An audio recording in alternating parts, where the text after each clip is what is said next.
শেখ হাসিনা তৈরি ফাঁদে কি বর্তমান সরকার পা দেবে নাকি কঠিন কৌশলে প্রতিহত করবে তার চক্রান্ত, সেটি নিয়েও নানান মহলে হাজার প্রশ্ন। একের পর এক প্রতারক করে যাচ্ছে এই মোদী সরকার, কোনোভাবেই বাংলাদেশকে টপকে পার হতে পারছে না এই মোদী সরকার।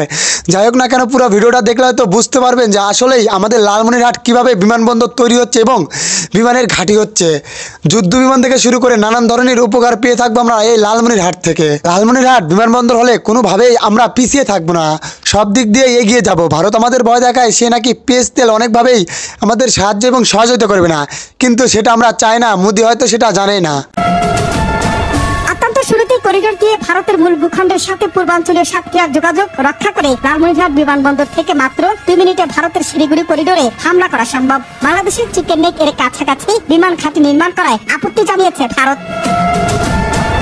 ভারত তাদের মূল ভূখণ্ডের সাথে পূর্বাঞ্চলীয় 7 রাজ্যের যোগাযোগ রক্ষা করে। লালমনিরহাটের বিশাল এই বিমান ঘাঁটির ইতিহাস আজ থেকে প্রায় 100 বছরের পুরনো। 1931 সালে ব্রিটিশ সরকার এই অঞ্চলে বিমান ঘাঁটি নির্মাণ করে। শুধু তাই নয়, দ্বিতীয় বিশ্বযুদ্ধ চলাকালীন বিমান ঘাঁটি ছিল মৃত্যু বাহিনীর একমাত্র ভরসা। পরবর্তীতে 1947 সালে এই বিমান ঘাঁটির কার্যক্রম বন্ধ হয়ে যায়। দেশ স্বাধীন হওয়ার পর 1972 সালে বাংলাদেশ বিমান বাহিনীর হেডকোয়ার্টার স্থাপন করার সিদ্ধান্ত নেয় লালমনিরহাটের বিমান ঘাঁটিতে, কিন্তু শেষ পর্যন্ত ভারতের আপত্তির কারণে লালমনিরহাটে বিমান ঘাঁটি স্থাপনের জন্য কাজ বন্ধ করা হয়। এরপর থেকে পরিত্যক্ত অবস্থায় আছে সে বিমান ঘাঁটি।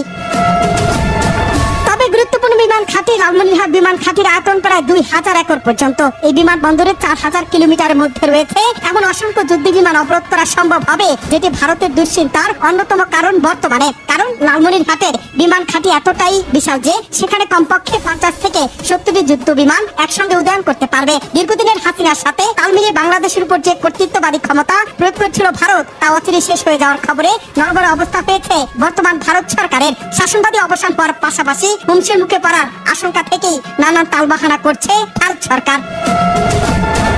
এখন বিষয় হচ্ছে, কয়েকদিন ধরেই নানান তালবাহানা করে যাচ্ছে ভারত। কয়েক দফায় বাংলাদেশের পতাকাকে অবমাননা, ভিসা প্রসেসিং বন্ধ, চিকিৎসা সেবা না দেওয়ার ঘোষণা, রপ্তানি বন্ধ সহ একাধিক বিষয় সামনে এনে বাংলাদেশের চরম বিতর্কে ভারত সরকার টানাপোড়া লেগে যাচ্ছে পররাষ্ট্রনীতি আর বন্ধুত্বপূর্ণ সম্পর্কেও। আমরা একটি সিদ্ধান্ত নিয়ে বিজ্ঞপ্তি জারি করেছি যে আমরা আজ থেকে অনির্দিষ্টকালের জন্য কোন রকম বাংলাদেশি পেশেন্টকে অ্যাডমিট অথবা কোন রকম মেডিকেল পরিষেবা দেব না। আবার এই বিশাল বিমান ঘাঁটি ভারতের চিকেন নেকের খুব কাছাকাছি অবস্থান হলে বহু গুণের কারণে ভারত লারি দিয়ে বিমান ঘাঁটি ধ্বংস করতে পারবে না। কারণ লালমনিরহাটের সীমান্তের ওপারে তিস্তা নদীর অববাহিকায় ঘন ঘন জঙ্গলে ঘেরাও, এজন্য সেখানে স্থলপথে সেনা মুভমেন্ট করা অত্যন্ত কঠিন। অপরদিকে বাংলাদেশ বিমান বাহিনী এই ঘাটে ব্যবহার করে মাত্র কয়েক মিনিটের মধ্যেই শিলিগুড়ি করিডোর ধ্বংস করে দিতে পারে।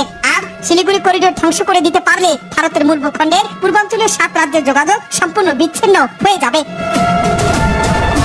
কয়েকদিনের ভারতের অযৌক্তিক কর্মকাণ্ডের প্রশ্ন যাচ্ছে নানান মহলে। 2 ডিসেম্বর ভারতের বাংলাদেশের দূতাবাসে অপ্রত্যাশিত আক্রমণ, বাংলাদেশের জাতীয় পতাকাকে ছিঁড়ে ফেলা সহ এমন বেশ কয়েকটি কাজে মুখ খুলতে শুরু করেছে বাংলাদেশের বর্তমান অন্তর্বর্তীকালীন সরকার। মমতা ব্যানার্জির বাংলাদেশ ইস্যু নিয়ে শান্তিরক্ষা বাহিনী পাঠানোর মন্তব্যে কড়া বার্তা দিয়েছেন পররাষ্ট্র উপদেষ্টা তৌহিদ হোসেন। এই সরকার কোনো ধরনের কোনো সাম্প্রদায়িক কার্যকলাপ সেটাকে বরদাস্ত করবে না, এবং সেটা হিন্দু বলে কথা নয়, মুসলিম বলে কথা নয়। আমরা সবাইকে সমাজ চোখে দেখবো এবং এই মেসেজটা আমরা সবাইকে দিতে চাই, পার্টিকুলার কোনো একটা অংশকে না, সবাইকে এই মেসেজটা দিতে চেয়েছি। এবং এটাও আমরা বলেছি যে এ ব্যাপারে আইনটার গতিতে চলবে এবং সেখানে যদি কেউ বিশৃঙ্খলা সৃষ্টির চেষ্টা করে অবশ্যই সেটাকে দমন করা হবে। এই মেসেজটা সবার কাছে গেছে। এখন আপনি যেটা বলছেন যে পার্টিকুলার কাউকে, এটা আমরা যখন সরকারি পর্যায়ে যখন কোনো রিয়াকশন আমরা দেখি আমরা সেটা প্রতিবাদ করি সরকারিভাবে, সেটাই। আর বাকিটুকু আমরা জেনারেল কাউন্সিল আজকে কথাবার্তা বলেছি। আমরা তো কোনো কাউকে দোষারোপ করা যাবে না, আমরা শুধু আমাদের অবস্থাটাকে শক্তভাবে উল্লেখ করা যাবে। আবার ভারতের এমন কর্মকাণ্ড হঠাৎ করে বৃদ্ধি, তাও আবার ছাত্র জনতার গণঅভ্যুত্থানে হাসিনা সরকারের পতন হওয়ার পর। অনেকে মনে করছেন হাসিনা সরকারের পতনে বাংলাদেশের শাসনবাদী হারিয়েই এমন নড়বড়ে কার্যক্রম করছে ভারত। আবার নানান মহলে প্রশ্ন উঠেছে, পরিকল্পনা করেই শেখ হাসিনা হাত পেতেছে দেশে অরাজকতা তৈরি করার জন্য, যেন দেশের মানুষ শেখ হাসিনার 16 বছরের স্বৈরাচারী কর্মকাণ্ড থেকে ভিন্ন খাতে মনোযোগ দেয়। তবে শেখ হাসিনার তৈরি ফাঁদে কি বর্তমান সরকার পা দেবে নাকি কঠিন কৌশলে প্রতিহত করবে তার চক্রান্ত, সেটি নিয়েও নানান মহলে হাজার প্রশ্ন।